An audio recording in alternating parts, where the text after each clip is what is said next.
শিল্পপতি জামিরুল হাসানের হাত ধরে পশ্চিমবঙ্গে নতুন করে পথ চলা শুরু করলো ইন্ডিয়ান ন্যাশনাল লীগ বা আইএনএল। গত 14ই মে মুর্শিদাবাদ জেলার ডোমকলে জ্যোতি প্রেক্ষাগৃহে কর্মী সভার মধ্য দিয়ে নতুন করে যাত্রা শুরু হলো এই রাজনৈতিক দলের। হলভর্তি কর্মীদের নতুন করে উৎসাহ যোগাতে পৌঁছে গিয়েছিলেন আইএনএল বিধায়ক এবং কেরালার বাম সরকারের ক্যাবিনেট মন্ত্রী আহমেদ দেবার কবিল। আর কিছুদিন পরেই বাংলায় পঞ্চায়েত ভোট, সেই নির্বাচনকে লক্ষ্য করে কর্মীদের আরও দ্রুতগতিতে কাজ করার জন্য উৎসাহ প্রদান করেন। কেরালা রাজ্যের উদাহরণ দিয়ে এই রাজ্যকেও সেই রাজ্যের মতো করে গড়ে তুলতে হবে বলে জানান তিনি।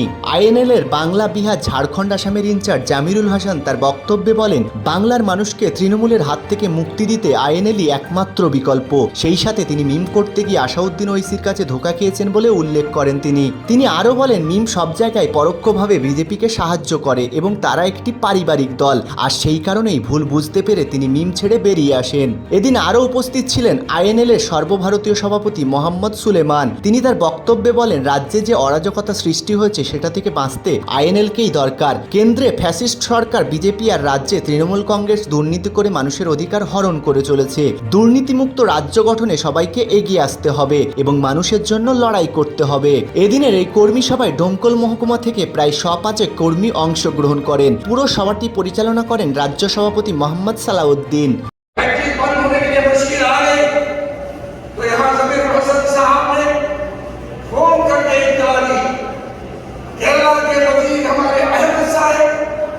इनको इत्तला दी गई कि मुर्शिदाबाद और पश्चिम बंगाल के हमारे भाइयों को तकलीफ नहीं होनी चाहिए। केरला की करो की सरकार थी भारत में, जिसने तमाम मजदूरों को कहा कि हमारे मेहमान हैं और जब तक लॉकडाउन खत्म नहीं होता इनका खाना, रुकना, ठहरना हमारी जिम्मेदारी है। और जब लॉकडाउन खत्म हुआ, रेलगाड़ी चली तो उनको सरकार ने बाकायदा रेलवे के टिकट का इंतजाम किया। আমি আপনারা সব আমাকে চিনেন।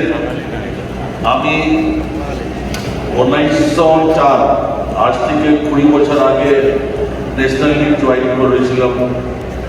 তারপরে আমরা ওই সময় তৃণমূল তো বড় দল ছিল না। আমার সঙ্গে নিয়ে সবই শনিবার রবিবার আমরা বেরোতাম, একদিনে 4টা ব্লক ভিজিট করতাম। 6 মাস মধ্যে আমি 100 ব্লকে অফিস খুলে দিয়েছি। আপনার যে পুরোনো যে এখানে কোনো আইএনএল ফাইট হয়ে থাকে, আপনার মুর্শিদাবাদে 24 ব্লক আমি অফিস করেছিলাম। কিন্তু কিছু লোক যে আমারই হাতে ট্রেন করা সালাম দিয়ে যে এসডিপিআই দল কিছু টাকা দিয়ে কিছু লোককে কিনে দলকে নষ্ট করেছে। তারপরে আমার সঙ্গে যে আমার সাথী ছিল 3 জন ভালো লিডার, ভালো বক্তা। আমরা 28 নভেম্বর 2004 এখান থেকে ফিরে যাচ্ছি। ইসলামপুর মিটিং হয়েছিল, হরিয়ারপাড়া মিটিং করেছিলাম।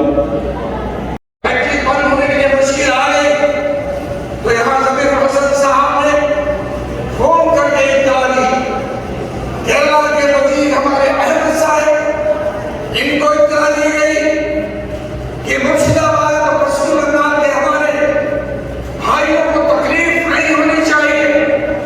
केरला की करो की सरकार थी भारत में, जिसने तमाम मजदूरों को कहा कि हमारे मेहमान हैं और जब तक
এনবিটিভি।